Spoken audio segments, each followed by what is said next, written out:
Sahana Bhavatu Sahanau Bhunaktu Sahaviryam Karavavahai Tejasvinavadhitamastu ma vidvishavahai.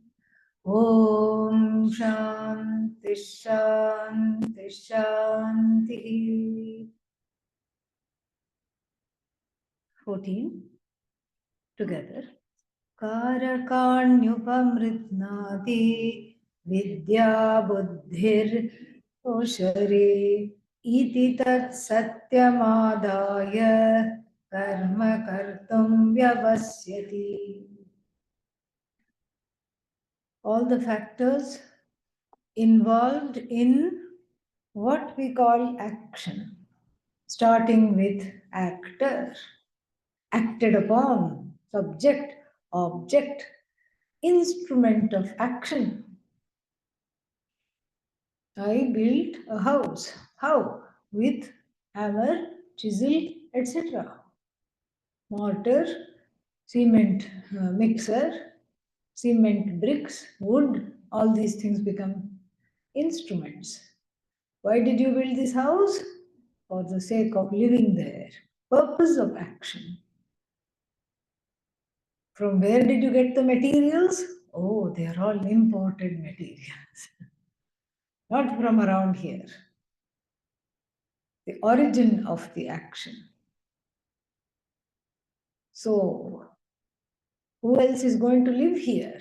Oh, my relatives, my friends, my dog, my cat. You can say so many things. Sixth case. So, where is this house located? In Pennsylvania. You see, location, locative case. These are all called the factors of action. And the factors of action they are all mithya. Mithya means dependent reality. They are all mithya, the karta, starting with the karta, the I as the doer. The notion of I as the doer is also what? Mithya, dependent reality. But somehow all these factors of action are dependent upon the karta. Karta is the one that is there. Karta, karta, karta. So without there being a karta, can there be an object? No. There cannot be an object without the subject. No subject, no object. I built the house. I am the karta. Using what tools? You can't ask if the I itself is not there, and then there will not be any house, and then you can't ask the other questions. Third case questions you cannot ask. Fourth case questions you cannot ask. For what purpose have you built the house? What house? There is no house. It's not in anybody's name. That Nami is not there. That Nama is not there. The one in whose name the house stands or the mortgage is not there. So the karta is the placeholder which holds is the clip which holds together all the karakas, factors of action. And just like when there is water cognition, where on dry arid land in a sand bed there is water cognition. Water buddhi, buddhi here doesn't mean thinking, cognition. Water perception, water cognition on dry land. Then what happens? You go close, examine, what do you see? It is not water at all. It is a mithya water. This is an empirical example. So empirically speaking also, we have these misperceptions all the time. We perceive water when it is not there. And if you're really hungry, I'm told that everybody starts to look like pakodas, samosas, because one is really famished. So everything, and including people that you see, look like food. And so you see this in the comics usually. And so this is the kind of a Brahma we are talking about. So the Jala Buddhi gives way to, what is that? Ushara Jnanam. Jala Buddhi, the misperception of the water, the cognition or the miscognition of the water, where as though superimposed upon that dry land where there is not even a drop of water. Upon examination, how? Closely. That's why upamridnati, upamartanam. So then, when upon close examination, the Jala Buddhi gives way to what? Ushara Buddhi. Ushara Buddhi. Ushara Buddhi, same. Ushara Buddhi means the right cognition of the dry land.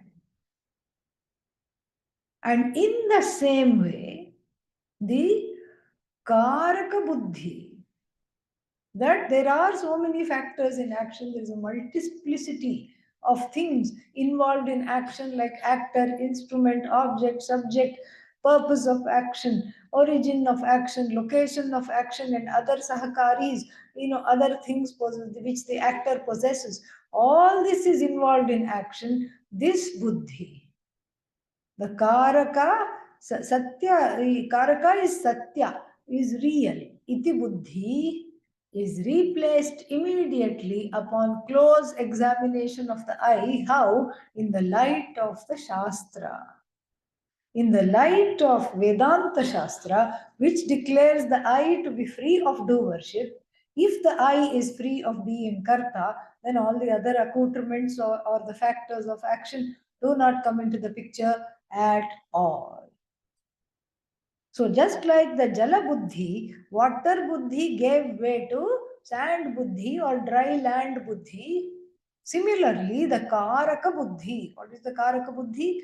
That there are many factors involved in action, gives way to what? Gives way to Akarta iti Buddhi, Vidya Buddhi, the correct absolute cognition of the I as totally free of anything. No karakas there. Did you understand the example and the exemplified? Is that clear? So, this is a very important verse, because here he is not just refuting Jnana Karma Samuchaya, he is also giving the vision of Vedanta. That is why all these verses are Vishwato Mukha. Vishwato Mukha means they do many things. They are not just refuting this. That is how a seasoned Vedantin like Adi Shankara is able to write.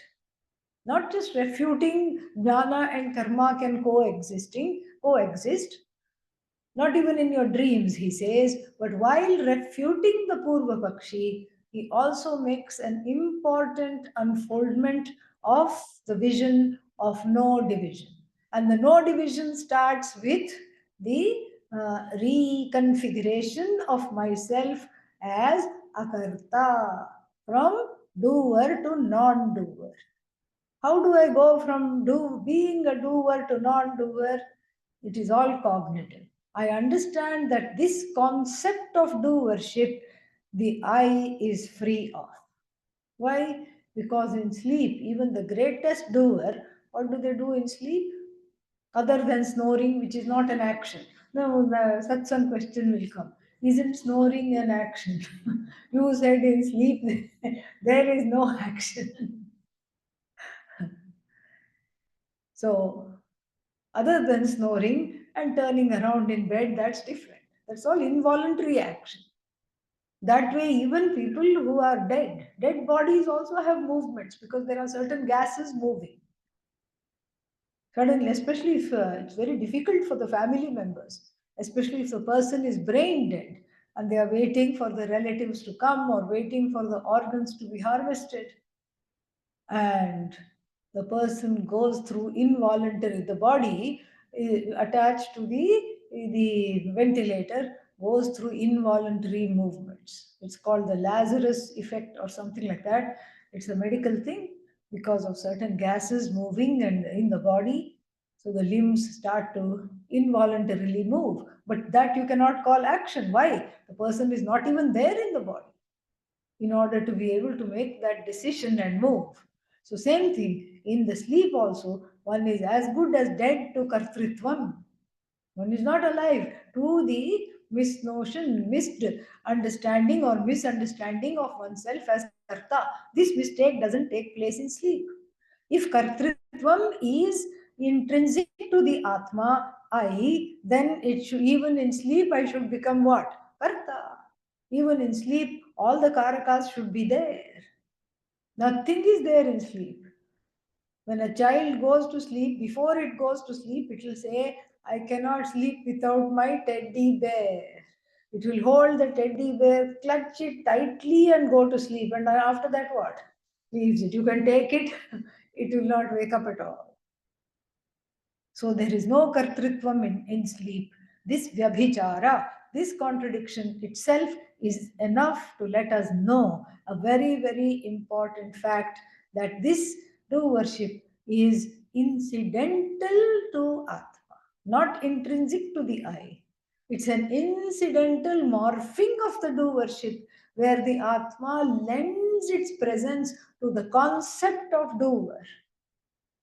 When the ahankara comes, swoops in and says, I am the doer, identifies with the doer. This is the problem. So, doership is not intrinsic to Atma. Experiencer, the status of experiencer is again not intrinsic to Atma. And so, therefore, these are all incidental as though what are they called? Superimpositions upon the I that is free of kartritva, bhoktritva, buddhi. Then, this much, if it is understood, then we can go further. In number 15, he sums up this jnana karma samuchayavada and puts the argument in the dustbin. Let us see how he does that. विरुद्धत्वात् अतः शक्यम् कर्म कर्तुं न विद्यया सहैवं विदुषा तस्मात् कर्म हेयं मुमुक्षुणा. One thing I forgot to say here, it's a small, it's a semantic thing here in the second line. Iti tat satyam adaya. Could be a double meaning there. And depending on how we take the meaning, there could be a question mark, a rhetorical question at the end of the sentence, or there need not be a question mark and it could just be a statement. I'll explain how. Iti tat satyam. Tat satyam means if that reality has been accepted, adaya, having accepted that reality. Which reality? Are we talking of karaka or are we talking of jalabuddhi? Jalabuddhi's satyatvam, or are we talking of ushara buddhi's satyatvam? What are we talking about? We don't know. That's why, because that tat is a little, we don't know what this that refers to. If the that refers to the absolute reality of the I as free of factors involved in action, then that would mean the absolute Sat. Taking this Sat to be myself, then karma kartum vyavasyati. You can have a kind of an intonation of a question. Who in their right mind will think of themselves as karta? That is one understanding. But iti tat satyamadaya, meaning taking the jala buddhi alone or its corollary, whatever is exemplified, the darshtanta means taking oneself to be mired in the reality of karakas, non-reality of karakas, the factors in action, then only when one takes oneself to be the doer, and then after that, what becomes the done in? I am first the doer, and then I'm done in by other people's omissions and commissions. First, I have regrets because I don't like my own omissions and commissions, much less other people's omissions and commissions. And so, this doership, thinking this to be the satyam of myself, having accepted that only then I can go forth and engage in activity, not otherwise. Meaning, if one has already the knowledge I am akarta, then kimartham kasya kamaya shariram anusanjvaret. The morning, what is that quotation from the Brihadaranyaka Upanishad, about which there are 297 verses in Panchadashi chapter 7. Amazing, really. How much he has milked this verse. It is just absolutely phenomenal. Swami Vidyaranya. And so here, why? If I know myself to be free of all accoutrements of doing, and if I know myself to not be the doer, doer is a status that is incidental to the Atma. It comes and goes, but Atma is not involved in this doing, and Atma is not a doer. Doer, the status of doer is not outside of the Atma. The status of doer depends upon the Atma to be blessed by it in order to the Karta to shine. When I, for example, wrongly claim myself, Aham Karta, Aham Bhokta, what is it that I know? I know. How is it that I know? I know because the Atma is shining the light on my very misidentification of myself as the doer. In a way, the Atma is just shining, blessing this doership by shining the light. It's kind of like the sunlight. Because you can't fight with the Atma and say, why are you shining the light on Kartritvam when I have to give this up? Not fair. Don't shine the light on my doership. You cannot say that. It's like the sun. The sun shines uniformly everywhere, does it not? If under one tree there is a group of people chanting the Rudram, the sun is shining on that. Underneath another tree, there is a nefarious group of people, shifty eyed and whispering. How to rob a bank? They are having their own class. How to rob a bank? How to not get caught while robbing a bank? Does the sun shine on them? Yes. Does the sun shine more on the people studying the Bhagavad Gita or chanting Rudram or chanting mantras? No. Does the sun shine any less on these nefarious, good for nothing fellows sitting under another tree? No. Just like the sun brings everything to light, the light of the Atma alone brings even this Kartritva Buddhi. In other words, Jala Buddhi where Jala is not. That is the idea. Water Buddhi where water doesn't exist. Kartritva Buddhi, I am Karta where I am Karta doesn't exist. It just brings this identification to light without really being involved in the identification. In other words, the identification is not outside of the I, but the I transcends the identification. And so, this is so, if we look at the word Tat as Jala Buddhi, then we can say, because of this ignorance, Karma Kartum Vyavasyati. The person then starts to perform the karma. This is the basis for performance of karma. If we take the word Tat in the second line as the Karaka Upamardana Buddhi, where the Karakas destroyed this Buddhi, then we take it as a rhetorical question. Kim karma kartum vyavasyati? Can this person even perform karma? Like that. So I had forgotten to mention that, so I had to revisit that verse. Now we look at 15. Viruddhatvat, because of its oppositional status. Ataha, therefore, because of its oppositional status, karma kartum na vidyaya. Karma kartum na vidyaya. Because of its oppositional status, it is not possible for a jnani to do karma. So it's not possible. Saha evam, meaning It is not, saha means along with. Along with vidya, karma cannot go.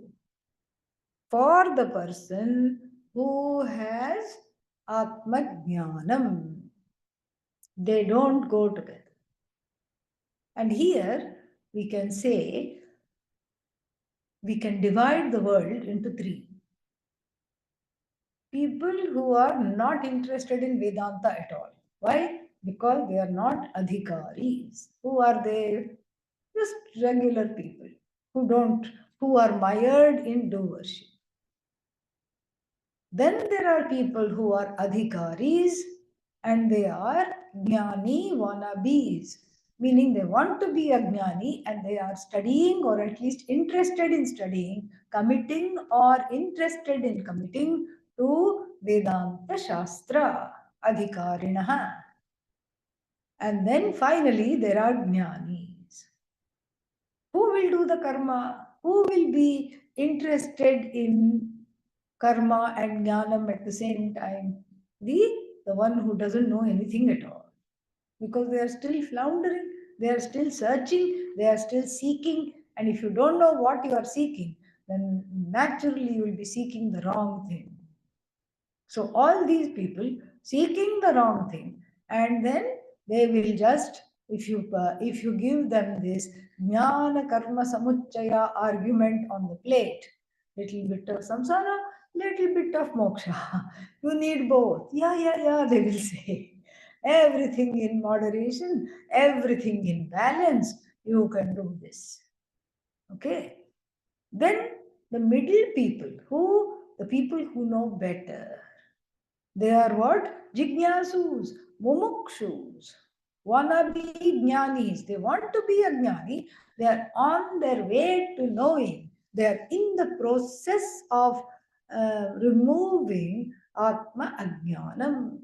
How? By attending classes, by committing to a program of study. They are interested in this. And so, and then finally, Jnani, who knows I am not a karta. So Shankara says here that out of these three, only the Ajnani or the one who is an anadhikari, meaning not an adhikari, will by this karma jnanam argument, because they neither know karma nor do they know jnanam. Somehow they are just leading their lives, and poor things. They don't know Vedanta, they don't know Karma Yoga, they don't know Atma Jnanam. And if you present this argument to them, they will say yes, because this is also okay, that is also okay. It's human nature to accommodate and compromise. Everybody generally is conflict averse. So they will say, yeah, okay, I'll give this a try. But what about the other two? Jnani, of course, belongs to a different category. The Jnani and Karma don't go together at all. We have been seeing this. And the Bhagavad Gita also talks about this in a very intriguing way. Kim karma kima karmeti kavayopyatra mohitaha. Kavayaha means duradarshis, people who are far-sighted, scholars, sages, even they are deluded. What is karma? What is not karma? Nobody can tell. What is karma? Nobody can tell. What is not karma? Akarma is what? Karma is what? And then to make matters even more intriguing, another related verse says, Karmani akarma yaf pashyet, akarmani chakarmayah, sabuddhiman manushyeshu, sayuktaha, sakritsna karma kritu. The one who sees action in inaction. Did you understand? Yeah. Action in inaction. And the one who sees inaction in action. If the head is not spinning, then something is wrong. Okay, so by this time one should be utterly confused. That is the whole idea. One who sees action in non-action and in non-action sees action. That is the most intelligent of human beings. the one who is put together, and the one who is kritsna karma krit, means whatever they came to accomplish in this world they have gained, meaning they are a jnani. So such verses also make this very, very clear that the jnani and karma do not go together at all. So kim karma, kim akarma. What is, so if, see, the thing is, if you are a jnani, then what do? I just sit in one place. Sitting in one place is an action. No, I kind of nod off and go to sleep. Nodding and going to sleep is what? Action. And the story that is told is the story of Lord Krishna sitting on the banks of the Yamuna. The gopis come and they just come and they just dance, sing. He has a good time. They have a good time. And then they say, okay, it's time to go home. Suddenly there is a flash flood. Yamuna is in spate. And then they say, please help. You are the Lord. After all, help us to help this river, which is in a big flood, to part and let us pass through. He says on one condition. What? You see on the other side, there is a sage sitting. Maybe Sandipini sage sitting. Go take some nice food for him. Sandipini sage was known to be a foodie, loved to eat. Go there. Yes, we'll go there. We have plenty of food at home. We'll take some for him. After, just help to let us cross. We'll go there. He says, you have to chant a mantra for the Yamuna to part. Okay, we'll chant a mantra. What mantra is we have to chant? Go to Mother Yamuna, go to the bank and say, if Krishna is a Nitya Brahmachari, meaning has not even thought of women and is a lifelong celibate, may the rivers open up the way for us to walk through. They all laugh. They say, you are lying. This is a total lie. Why? You just pinched my cheek and you just pulled my sari. Another one says, you flirted with me. You whispered sweet nothings. And now you are saying what? If Krishna is a Nitya Brahmachari, you don't even qualify B for Brahmachari, let alone the rest of the words. We are not saying this mantra. It won't even work. Suit yourself, ladies. I don't mind you being here at all. No, we have to go home. Okay, chant the mantra then. Very half-heartedly, non-believingly, they rolled their eyes and said, if Krishna is a Nitya Brahmachari, may the river part. And the river parted. River parted. Relieved, surprised, but relieved, they went. They go and they take the food from their house and they have to again go to the other side of the river and feed the sage. Sage, he does not even leave one grain of rice from whatever they have brought. Everything. And he burps in satisfaction. In India, burping is a compliment to the chef. Okay? Yeah, it's not seen as some kind of a intestinal distress. So, in America, if you burp, they not only impolite, but everybody thinks you should go to the doctor. Something is wrong. So, but India, we have a different set of non-rules, I suppose. And then so they feed the sage, and then after that same problem, the water is in spate again.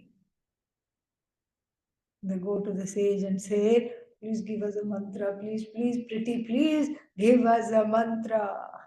We can't cross the river. We can't be here. We need to go to our homes. The sage says, I'll give you a mantra. If the sage has not eaten a single morsel of food, may the rivers part. They said, what? You are worse than Krishna. You just ate a whole lot of stuff. I fed you this dish, one said, the other one said, I fed you twice. And you finished all the tiffin. We have these tiffin carriers. In fact, the word tiffin is so nice. Everybody should understand. Everybody should use it also. Tiffin is neither what? Breakfast, nor is it lunch, nor is it brunch, nor is it dinner. What is it? Tiffin. It is something you eat in the middle of the day, like a snack, but a very heavy snack. It's tiffin. And so that tiffin is put in a carrier. It's a steel thing with a nice contraption. It's got some wings that come out and these fold like that, and there is a little clip. And so there are 2, 3 containers. And so the gopis say, come on, Rishi, we have fed you. You have finished all these tiffin carriers. Then how can you say you haven't eaten a morsel? They said, and the sage says, it's time for me to sleep. I don't want you hanging around here. Say the mantra and get out of here. Again, half-heartedly, they say, if the sage hasn't eaten a single morsel of food, even as he's burping in the background, may the Yamuna open up. And lo and behold, what happens? The Yamuna opens up. Karmani akarma yaha pasye. The one who sees inaction in action. The one who sees action in non-action and non-action in action. This is an example of non-action in action. What is an example of action in non-action? That's another way to look at it. Non-action, action in non-action. Like supposing if you're going in a boat, sometimes in the train or in a boat, and then if you're going in a train and then there is another train over there, that's also moving. You don't know whether you are moving or not moving. You think you are stationary and that is moving. So you're going in a boat and all the scenery is moving. So in the beginning, what do you say? The scenery is moving, the trees are moving, the people are getting smaller and smaller. Everything is moving. But actually what? You are moving. But you think of yourself as stationary, but the rest of the world is moving. That is the example. So like this jnanam, when the knowledge of the self as I is there, the karta is falsified. That doesn't mean that the karma is not taking place. The jnani eats, drinks, sleeps. And this is also talked about in the Bhagavad Gita very beautifully. Pashyan, Shrinvan, Swapan, Shwasan, Pralapan, Visrujan, Grinhan, Unmishan, Nimishan, Api. Navadvare Pure Dehi, Naiva Kurvan, Nakarayan. So, seeing, hearing, eating, drinking, breathing, opening the eyes, closing the eyes, all of this is done by the indweller of this 9-gated citadel. What is this citadel? This city in which I live. It is more like a fortress because I can't come out of it. The fortress with 9 gates. This 9-gated city is my abode, and then there, when I have this knowledge, eating, I'm as though eating. Drinking, I'm as though drinking. Running, I'm as though running. Everything I'm as though doing because I am firmly abiding in the unmoving, non-doing I as the truth of myself. Sukham aste. This indweller sits happily without doing anything and then in full knowledge of itself as lending its presence and its shine to the so-called doer, which is a projection of the I, a temporary status of the I, from which the I is totally free. Just like if you're sitting quietly under a tree, the sun shines on you, and if somebody else is also sitting and then planning to rob a bank, very actively sitting there under the tree, making lots of plans, the sun shines on them too. Similarly, the Atma reveals the Karta as a projection. The Atma reveals or brings to light the Bhokta. Now, one very important but very basic rule, which I think is worth underscoring, is that the revealer and the revealed do not occupy or cannot belong to the same order of reality. Revealer Satyam, revealed Mithya. The revealer is a self-conscious Satchidananda, self-conscious, existent being, revealer. And the revealed is what? Finite, inert, finite, and an object. Revealer, what's the opposite of inert? Earth. No. Sentient, conscious, existent, the source of all existence, and infinite. So the revealer and the revealed cannot occupy the same order of reality. This has to be underscored and understood. And if this is understood, then we can say revealer, the content of the revealer is Satyam. Revealed is Mithya. For the purpose of this example. Then later we will say that which is revealed is non-separate from the revealer, and then both are the content of the revealer, the content of the revealed are one and same consciousness, morphing as the revealer, which is a status, and morphing as the revealed, which is again a status, a projection on the I, which is ultimately neither revealer nor revealed. This is a particular contextual argument. Okay? Yeah. So this we have to keep bear in mind. And don't get confused, because this is just like saying Sakshi and Sakshya. Sakshi, witness. Sakshya, object of that which is witnessed.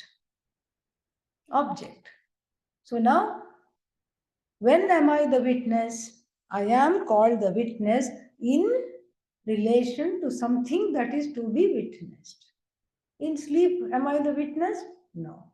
Sakshita, in the sleep, also is resolved, because there is nothing to witness. And so again, if I am the revealer, then in sleep, what am I revealing? Only Ajnanam I am revealing, nothing else.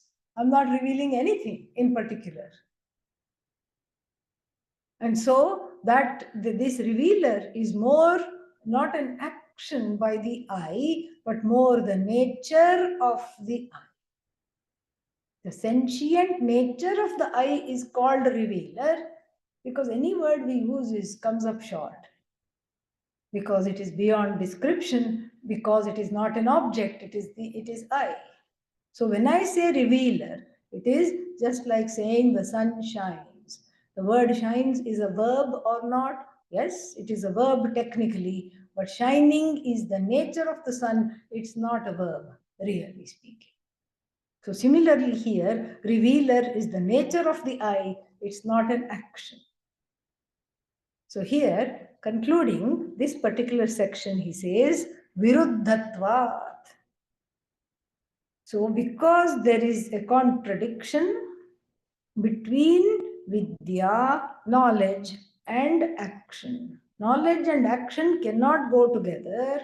Therefore, this is not possible for the one who is either a jignasu or a mumukshu to perform action at the same time as they pursue the knowledge, because the two are incompatible. Here, mind you, a very big caveat, we are not talking about karma yoga. Karma yoga is where I have already renounced the results of action. And so when I have renounced the results of action, I'm just doing the action for the sake of growth, inner growth, emotional growth, spiritual growth. I have already let go of the outcome. So there is already a sannyasa there, a kind of a letting go is already in place. So karma yoga or the pujas which I do from the standpoint of for what is that for the for growing as a mumukshu, as a jignasu is not included in this discussion.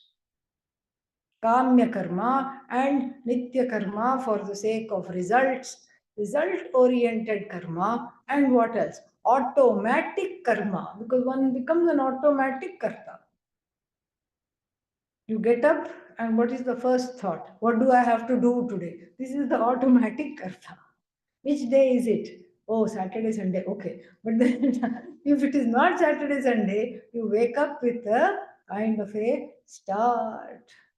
You wake up with the start, and then what do you say? OMG, what do I have to do today? Where do I have to go? Places to go, people to see, things to do. It becomes very, very frightening.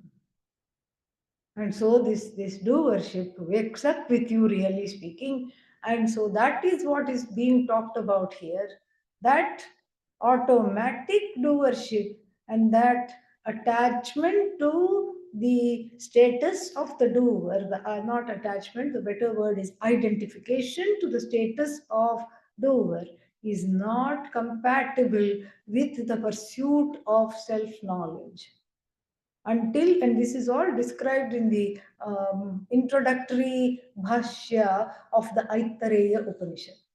Worth looking into. Very beautifully it is described. Adi Shankara himself talks about it. But here, the doer and the knower of the I are not compatible with one another. The doing has to drop, either cognitively, it has to drop, or it has to drop through knowledge. And until that happens, the Vedanta Shastra, even if they are attending the retreats, the Vedanta Shastra will not go in. Why? Because there is a block. Most of the day, what am I saying? I'm a karta, I'm karta, I'm karta, kartaham, kartaham, kartaham, kartaham. Then 1 hour Vedanta class, akarta. How is it going to stick? It's not going to stick. Because the orientation and the reality that I'm giving to the idea, to the wrong idea that I am intrinsically speaking, I'm a doer, is what is being talked about here. That has to draw. By who? That's given in the second line. Vidusha. Vidusha. Vidwan. Vidwan means the one who knows. I'm not, the one who knows I'm not a karta, the one who knows I am Satchidanandam Brahma. By that person, the karma must be given up. And then, what about the mumukshu? Mumukshuna cha, mumukshuna, by the mumukshu also, the karmas have to drop. Not even the karmas, the thought or the identification with the karta, with the doer, that I am a doer, this is the notion that has to come to an end. Otherwise, nothing, no progress is there. The jnani, after getting jnanam, what will the karma do? Nothing. Therefore, there is no karma there. And whatever the jnani does, it is as though, just like all the examples we have seen. It's as though doing, and then the person is doing. You don't have to, what is that? Adopt some kind of a funny vocabulary, which is done sometimes by the rishis and the sadhus. So some of these sadhus, they want to not be associated with doers. And so they will have funny responses. Maharaj ji, when did you come? They'll say, this came yesterday. When are you going? Babaji, when are you going? This is going to go day after tomorrow. Have you eaten, Maharaj ji? This is very hungry, So you don't have to, adopt refer to yourself in the third person or adopt some kind of a funny language. Because even when you say I, you know what you are talking about. You know that it is falsified. It's a badhita I. It's a I that is stripped clean of the identification with doership.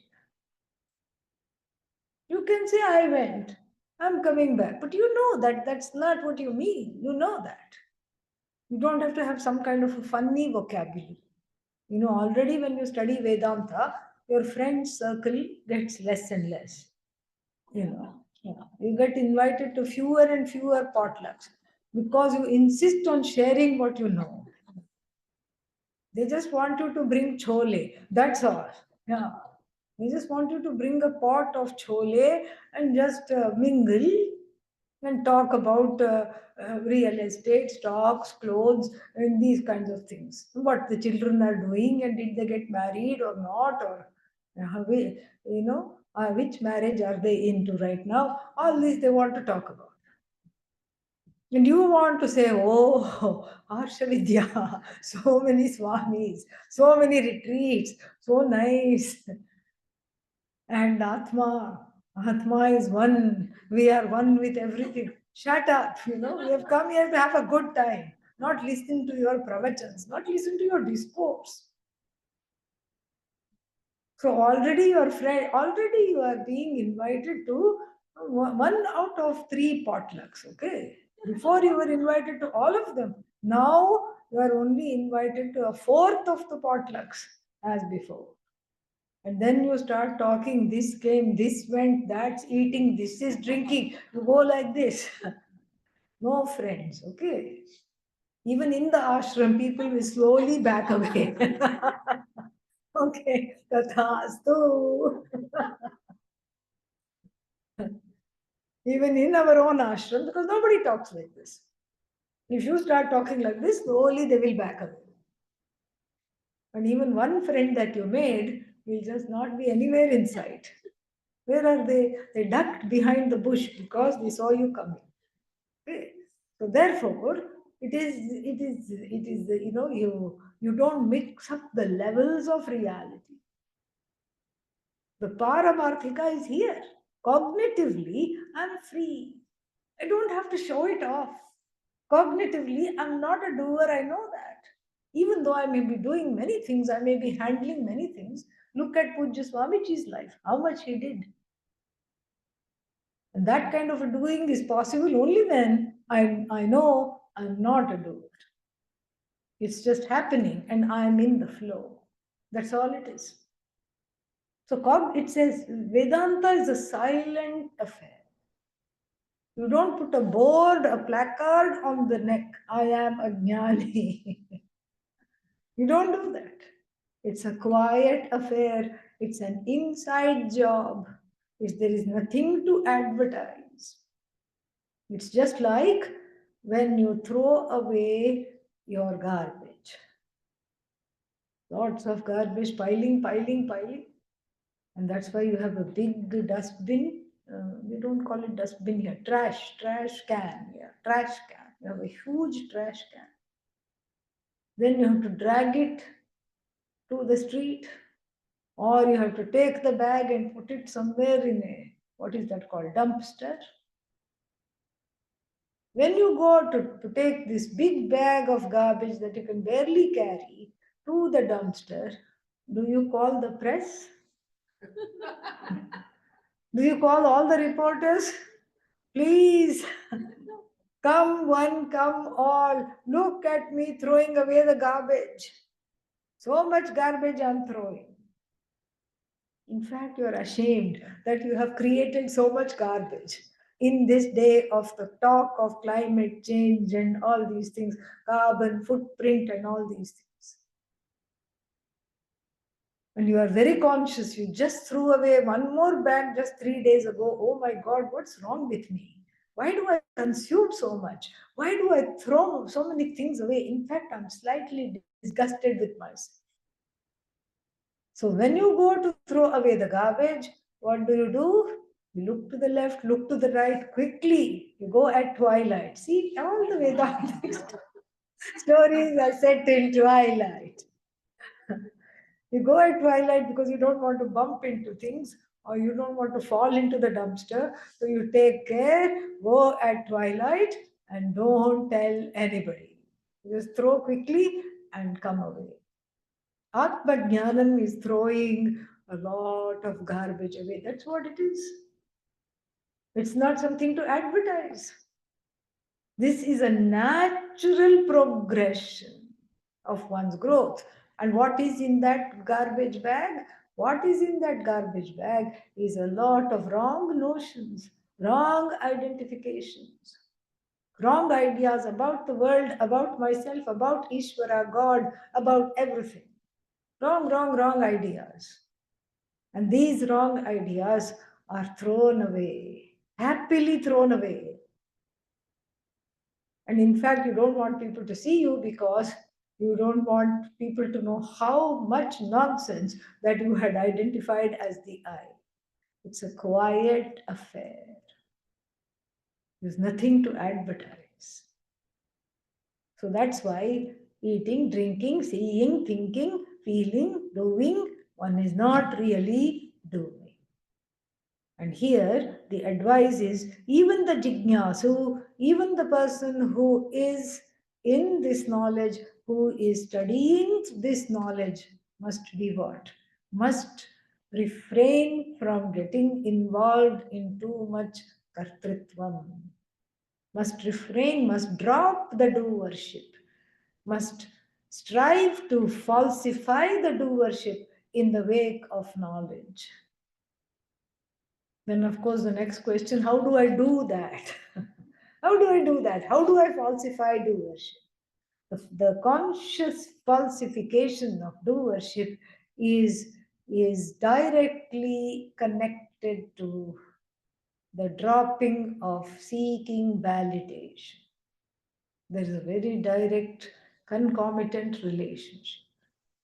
As long as I want to be validated, I can't drop the doership. It's a fact. I want to be noticed. I want to be validated.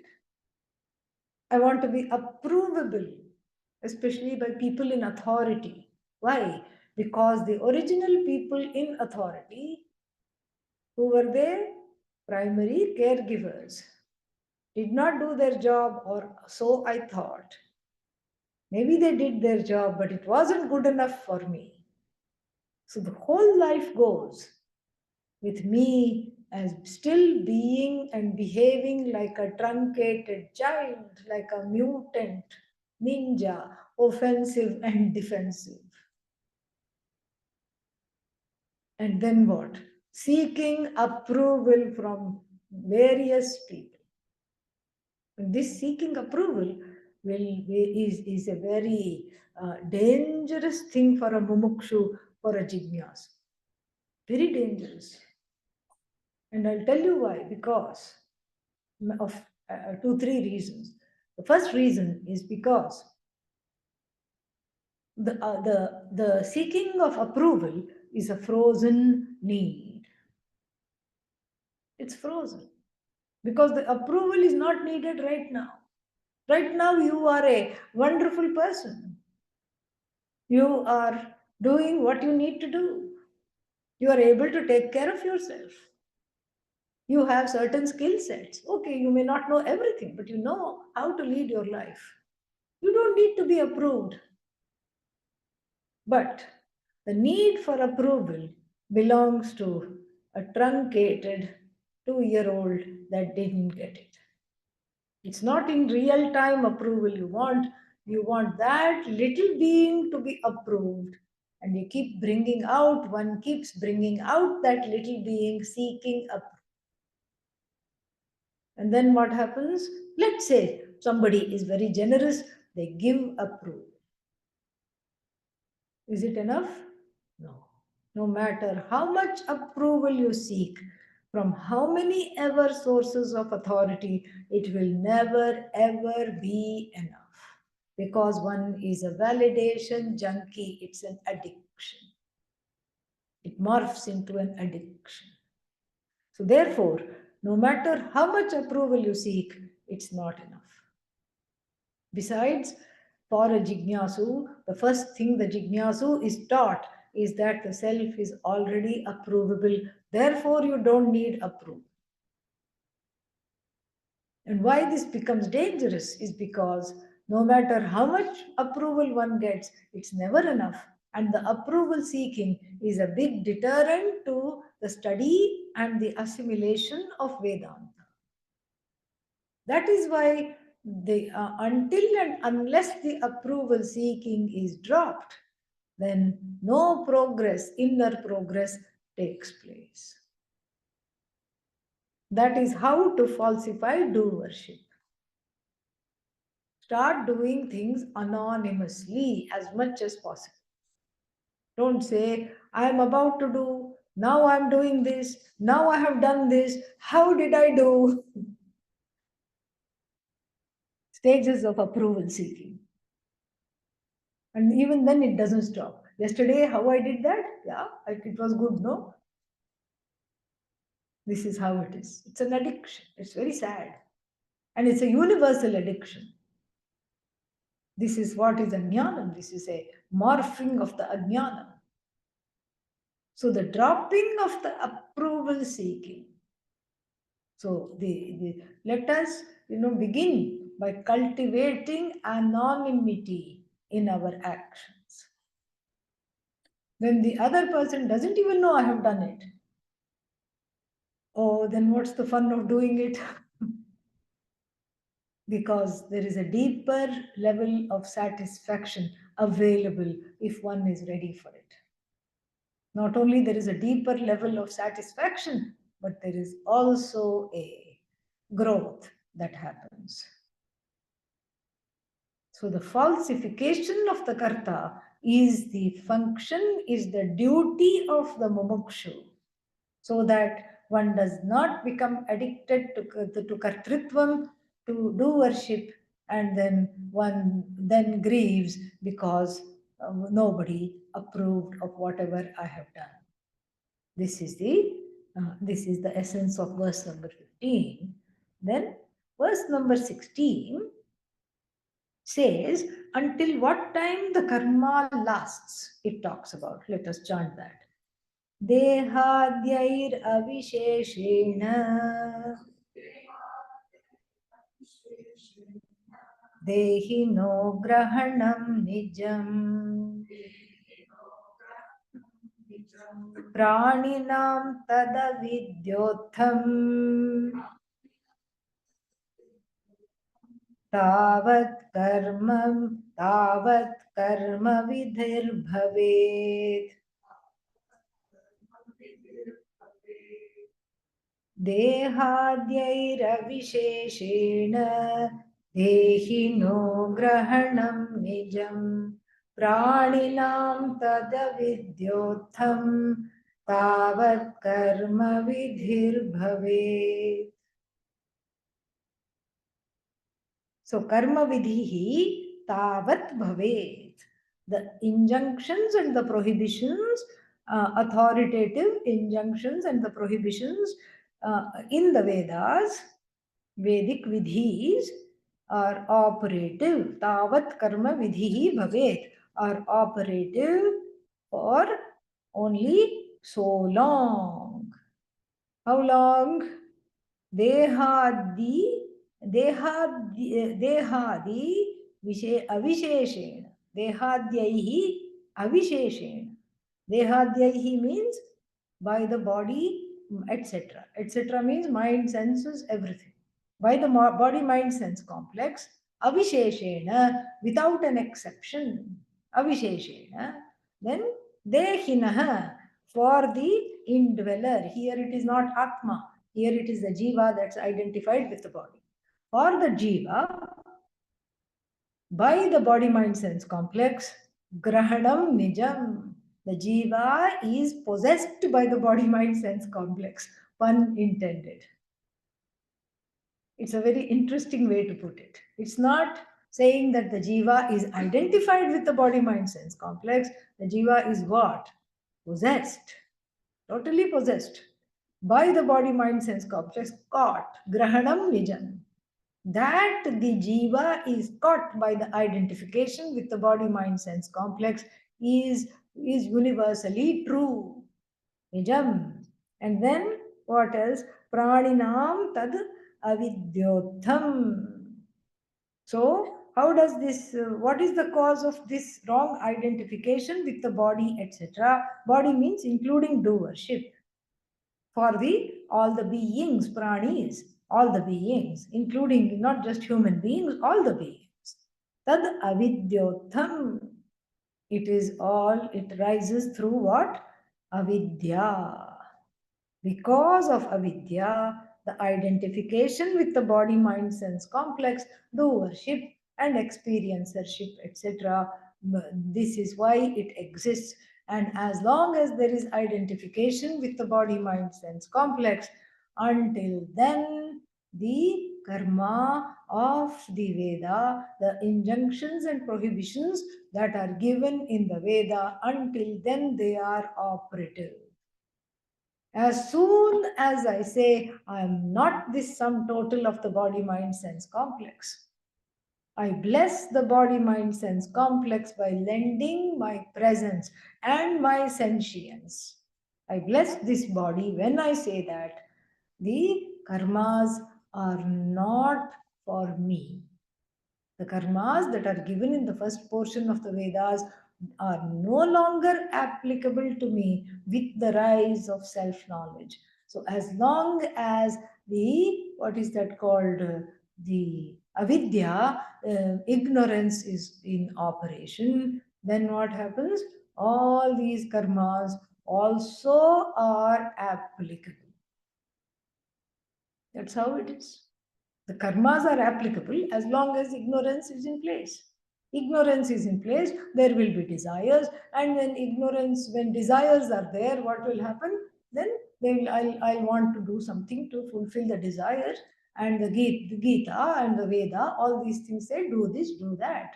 Get up, fight, Arjuna, because the desires are not gone.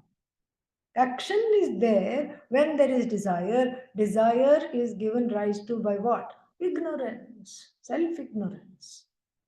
And as long as self ignorance is in charge, it is in operation, so long do I have the karmas operate.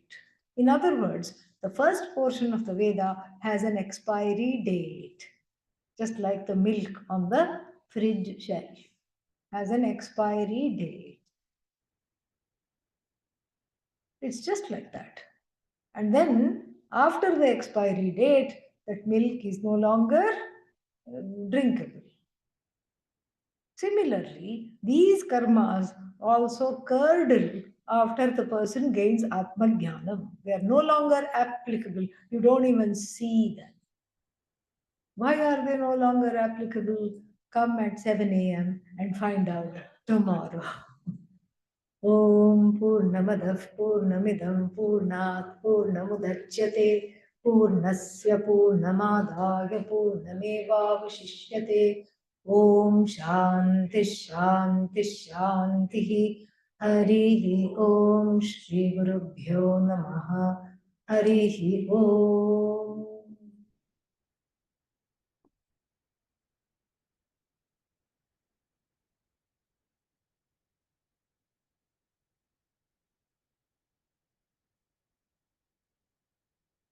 Yeah, you can, people want yoga at 10:30.